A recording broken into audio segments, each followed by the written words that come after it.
Hello and welcome to Bristol Mean Time. My name is Baird Brown. I'm a hobbyist watchmaker out of Bristol, Tennessee. Today we're not going to be talking about watchmaking though. I like to start off my first episode with a bang, and it's the two watches I bought in 2018 that were micro brands that caught my eye. Usually most people end the year with that. I'm beginning my year with the two watches I bought last year that caught my fancy from micro brands. First off, we'll start with our standard wrist check that everybody likes to do. I'm actually wearing a bull of a military with the ultra high frequency movement. This is a 262 kilohertz movement. It beats at 16 beats per second, which gives it that beautiful sweeping second hand. It is also one of the most accurate watch movements in the world. This is just a beater. I wear it to work. They were fairly inexpensive when they came out. As you can see, the crystal is scratched in a few places, and this is the second crystal in this watch. But I set all my watches by this all year. I mean, it's just never off.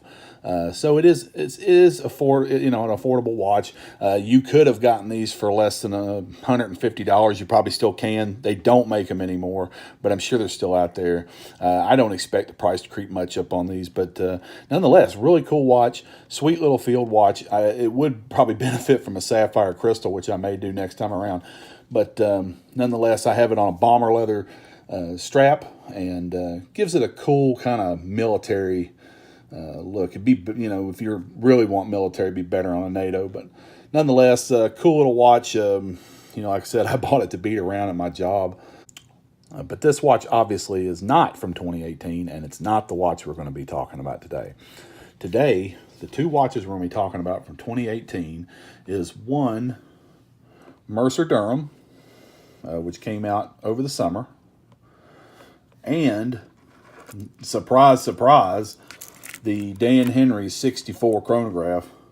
I think everybody's had one of these. There's probably 22 reviews of this guy on YouTube as we speak. But we'll go over some pros and cons, and we'll keep it quick. We don't want a super long video that puts people to sleep. So we'll start with let's start with the Dan Henry first.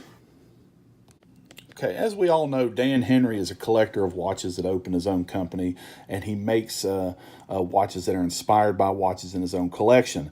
This watch, the 64 chronograph, is clearly inspired by a Heuer 2447, and it actually is a very, very good, in my opinion, representation. Not like I've been sitting around holding a lot of Heuer 2447s, but it does look, it's very nice. The neat thing about these is it's, to start off, the size is perfect.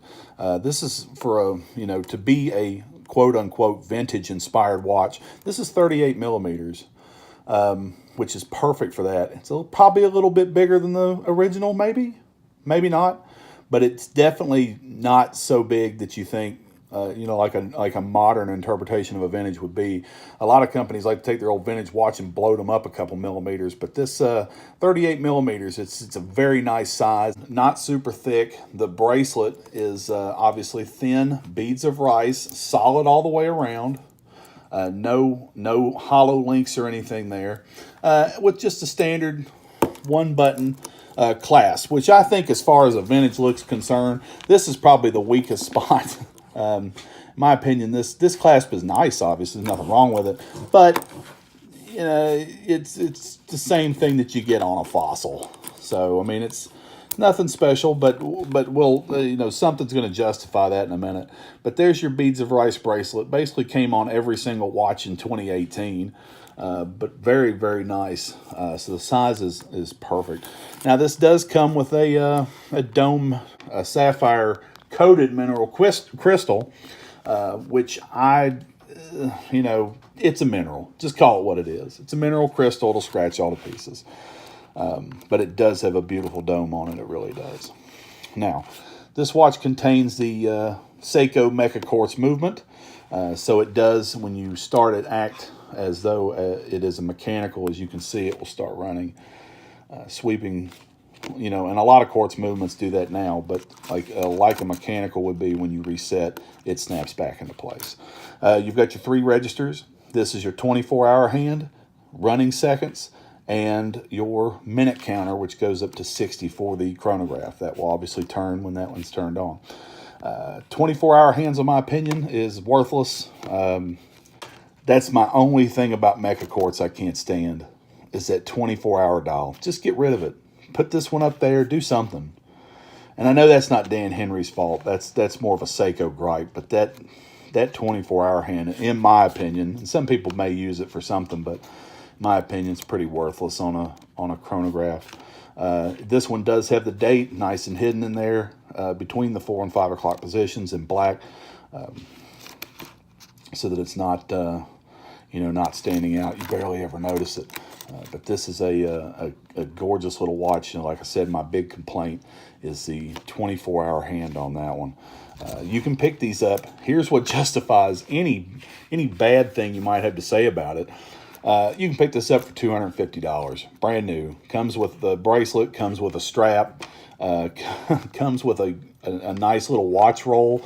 I mean, it's an incredible value. And when you see it, when you actually see it in person, you're gonna believe that incredible value for what you're getting. It really is, because I've had to compare it to a Hell Gray Silverstone, a Hell Gray. It's a nice watch. I mean, it's very similar, nice watch, but this, I'd have this all day. And I actually like wearing this. Even I have a 7.5-inch wrist, even with a smaller size. It's just a nice little watch to wear all day. If I had to nitpick, like I said, 24-hour dial. The clasp isn't my favorite, and mine actually had some dust under the dial when I got it. I had to take it apart and blow it out. Probably blew my warranty, but I seriously doubt this watch is going to go bad in a year. Quality on it, very high for what it is. You just have to put one in your hand. You really do. He's done a very nice job on these, and I can't wait to see what he does in the future as far as his watches. Very nice. All right, and here we have the Mercer Durham. Mercer's a company out of New Jersey, named after Hugh Mercer. But this is the Durham. This is a cushion case watch that came out this year. Their first watch, I believe, with a Swiss automatic movement, and it's a very nice watch. They came out for pre-sale at $425, I believe, which is when I bought this one, and now they're $625, I believe, on their website the last time I looked. Now, this watch comes, if you buy it now, with a bracelet or a strap. Mine only came with a bracelet because it was a pre-order. So this strap is actually from Straps Co. It's a gray, stone gray vintage leather strap. And we'll get to that in just a moment. But this is the Cocoa dial. They come in Cocoa, Pewter, which is like a silver, a beautiful cobalt blue, or a baby blue, which was actually really nice and I wanted, but I decided that this was probably more wearable with everyday clothing. So anyway, the highlight of this watch is the dial. The Sunburst Cocoa goes anywhere from a dark chocolate to even a gray sometimes. You can see that brown in there. It's really pretty. Another neat thing is that the your chapter ring is actually recessed, so your dial is much higher than the chapter ring, as you can see. So it sits almost on top of it. Really nice. The dial is super good looking on this watch. I like the hands a lot on this watch too. I love the that baby blue hand on there. It really looks nice against the brown. It really pops. And the hands, the hour and minute hands, are black, so you can see them as the dial changes colors. But sometimes if you're looking straight on like this, it does disappear in the dial. It looks like you have a floating hour and minute marker. And they're very simple. They're flat, nothing special. But it's a neat, modern looking dial with a vintage style case. They did also say that this was based on a Hoyer Camaro. Very much looks like one, except that it's not a chronograph. Now, this watch is powered by the STP 111, which is actually a company owned by Fossil.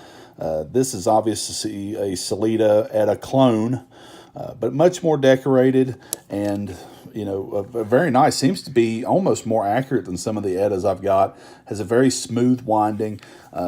My big complaint with the movement, and it may just be this watch, but it almost seems impossible to hit the date, to set the date.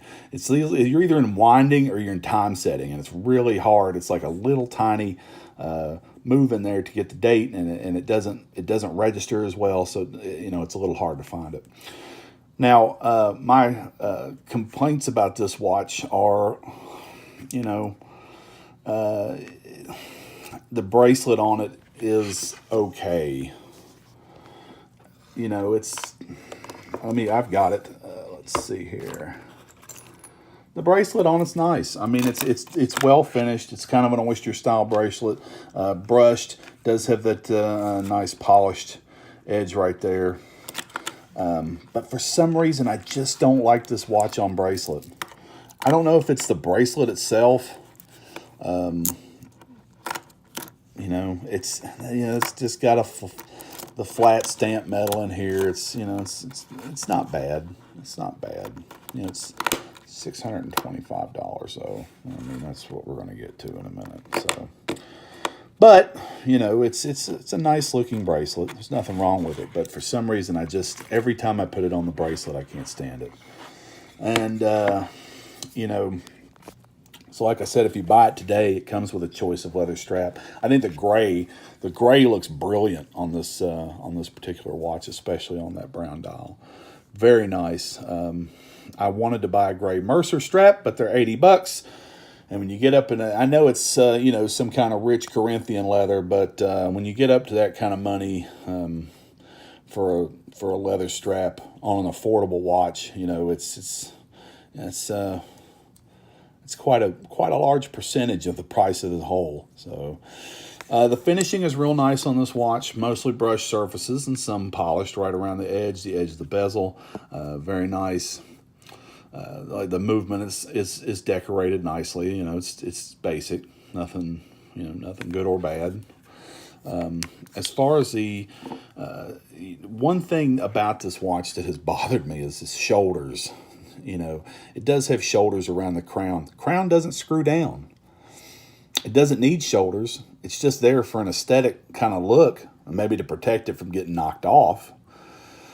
But let me show you, if you can see in the light, focus on some of the brushed areas on the case, you see how they're brushed outward, all the way around. And on the side, you've got that nice brushing. And then on the shoulders, it just kind of looks like somebody grabbed a piece of steel wool and went, "Quick, brush it on the way out." I've gotten over it, but it's there. There's no doubt. And